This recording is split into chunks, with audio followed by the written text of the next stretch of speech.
नमस्कार, मैं हूं रजनीकांत और आप देख रहे हैं सार्थ। आप सभी का बहुत बहुत स्वागत है।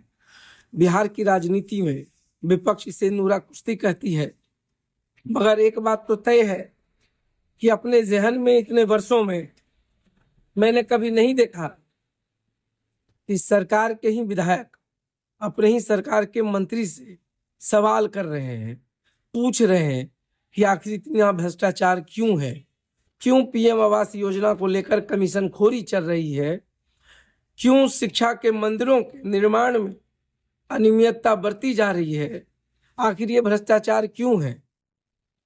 विधायक जितेंद्र कुमार हो या विधायक डॉक्टर सुनील हो या विधायक कोमल कुमारी हो या विधायक खुद मैथिली ठाकुर हो, अपने ही सरकार के मंत्री से सवाल पूछते हैं और सवाल नागवार भी गुजरता है। कहा जाता है कि इसकी जांच कराई जाएगी। मंत्री ने तो यहाँ तक कहा है कि जिन जिनको ऑब्जेक्शन है हम एक कमेटी बना देते हैं और उस कमेटी में वो खुद शामिल हो जाए, मगर देखिए कोई विधायक सुनने को तैयार नहीं है। अब ये किस तरीके की राजनीति बिहार में चल रही है ये समझ में नहीं आ रहा है। कुछ लोग शराबबंदी पर भी बात कर रहे हैं, मगर जदयू की तरफ से स्टैंड काफी क्लियर है कि हमने राजस्व के घाटे को समझ कर के ही ये इतना बड़ा फैसला लिया है। और ऐसा नहीं है कि शराबबंदी अगर शुरू कर दिया जाएगा तो उससे राजस्व बढ़ जाएगा और बंद है तो घट जाएगा। राजस्व के कई और विकल्प भी खोजे जा सकते हैं, जिसमें पर्यटन एक बहुत बड़ा विकल्प है।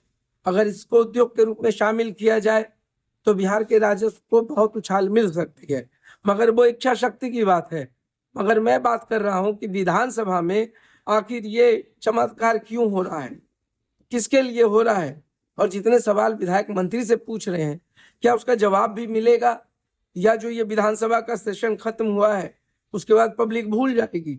मगर पब्लिक को जिंदा करने के लिए जो सवाल पूछे गए हैं विधायकों की तरफ से, उसका जवाब मंत्रियों को देना है। और सुशासन बाबू के सरकार में सुशासन के विधायक सुशासन के मंत्री से सवाल कर रहे हो तो ये बड़ा दिलचस्प सीन हो जाता है। अब देखिए इतना कुछ हो गया कि गला मेरा बैठने लगा। मैं भी सोच में पड़ गया कि अब बोलूं तो क्या बोलूं।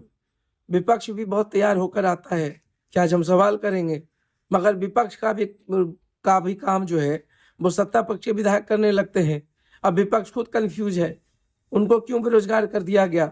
वो तो आते थे तैयारी में कि हम खूब सवाल करेंगे, खूब चिल्लाएंगे, मगर सरकार के विधायक खुद सवाल मंत्री से पूछ कर उनका भी काम तमाम।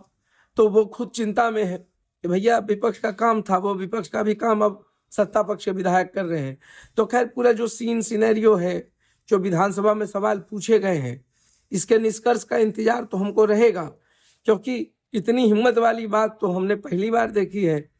लालू जी के भी राज सवाल पूछने की हिम्मत कम से कम उनके विधायक तो अपने सरकार से नहीं करते थे, मगर सुशासन बाबू के राज में, नीतीश जी के राज में ये सब संभव हो पा रहा है।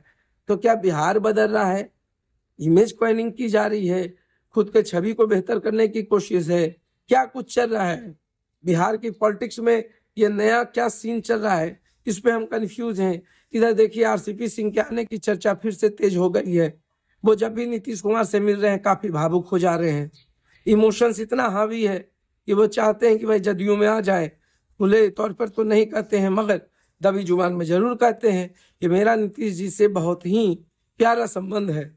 अब इस संबंध की दुहाई हो या कुछ भी हो, कौन कब इमोशनल होगा, कब कौन चला जाएगा, यह भी कहना काफी मुश्किल है। इधर देखिए गृह मंत्री अमित शाह आए हुए हैं। क्यों आए हैं ये राजनीति भी सबको पता है। मुझे ऐसा अंदाजा लग रहा है कि जो बंगाल बिहार के सीमांचल वाले इलाके हैं, शायद उसके लिए कोई प्लानिंग तैयार की जा रही है।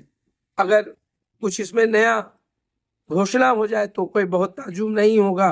कर सकते हैं भाई, अभी सरकार है, मोदी और नीतीश कुमार की जो जोड़ी है वो काफी हिट चल रही है।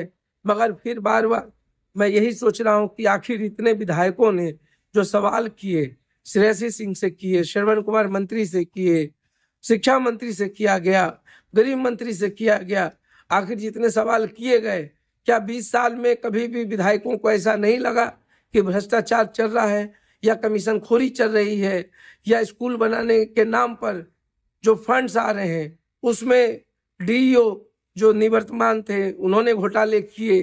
अभी उनको अच्छा पोस्ट मिल गया तो डॉक्टर जितेंद्र कुमार ने तो खुलकर कहा कि यह कैसा रिवार्ड है साहब। डॉक्टर सुनील भी बहुत सारी बातों पर आवाज उठा रहे हैं, खास करके भ्रष्टाचार पे, पीएम आवास योजना के कमीशन खोरी पे। कोमल कुमारी ऋषि सिंह से पूछ रही हैं कहाँ है स्टेडियम। ऐसे बहुत सारे सवाल उठ रहे हैं, मगर बात इतनी सी है कि 20 वर्षों में जो पुराने चैंपियन विधायक जो 20 वर्षों से लगातार जीतते आ रहे हैं, क्या आपको लगता है ऐसा कि भ्रष्टाचार कोई एक दिन का काम होगा, चला आ रहा होगा? ये तो आदतों में शुमार है। और बहुत सारे लोगों ने राजस्व मंत्री को भी घेरा है, बहुत सारे सवाल किए हैं। अब सवाल करना विधायकों का काम है, मगर सवाल इस तरीके से किए जाएंगे जिसमें अपने सरकार के मंत्री घिरे, क्या पहली बार देखा है? तो हर जवाब का इंतजार रहेगा। पब्लिक सोएगी नहीं, क्योंकि पब्लिक को आपने जगाया है, तो पब्लिक की जो उम्मीद है उस पर आप कितना खरा उतरेंगे। हर भ्रष्टाचार या कमीशनखोरी के सवाल पर या जो अनियमितताएं बरती गई हैं, क्या उसका जवाब मिलेगा, उसका एक्शन दिखेगा बिहार में, वो भी देखेंगे। शाहनवाज हुसैन आए थे राष्ट्रीय प्रवक्ता, जब राहुल गांधी पे बोलना था, विपक्ष पे बोलना था, जब यूथ कांग्रेस पे बोलना था, जब AI समिट पे बोलना था, पूरी एनर्जी कायम थी, बहुत ही बोल्ड और आक्रामक अंदाज में वो बोलने लगे। मगर जब उनसे कहा गया कि देखिए आपने कहा है कि सुशासन की सरकार है, मोदी नीतीश जी बहुत अच्छा काम कर रहे हैं, तो सवाल ये दागा गया कि सर जब सुशासन की सरकार है तो सुशासन के विधायक इतने आवाज क्यों उठा रहे हैं, क्यों अपने मंत्री से कह रहे हैं कि भ्रष्टाचार चल रहा है? तो उन्होंने कहा कौन कह रहा है? अब राष्ट्रीय प्रवक्ता है, आपको बेहतर पता होगा, मगर उन्होंने कहा देखिए सारा सवाल इतना भी मत पूछिए, इतना भी मत भुका दीजिए कि मेरा रोजा टूट जाए। तो खैर ये होता है, जब विपक्ष पे बोलना होता है तो स्क्रिप्ट रेडी होता है, जब कांग्रेस पे बोलना होता है तो स्क्रिप्ट रेडी होता है, दुनिया भर का स्क्रिप्ट होता है। मगर जब अपने ही सरकार की बात आती है तो कैसे लोग कन्नी कटाते हैं वो भी हमने देखा है। तो काफी दिनों से हम वीडियो नहीं बना रहे थे, गला बैठ गया था। अब गला उस खुशी में बैठ गया कि भाई विधायक पूछ रहे हैं, या गला इस खुशी में बैठ गया कि शाहनवाज हुसैन कट के भाग रहे हैं, ये नहीं पता। मगर जो भी हुआ बड़ा मजेदार हुआ है, तो देखते रहिए सार्थ। बहुत बहुत धन्यवाद।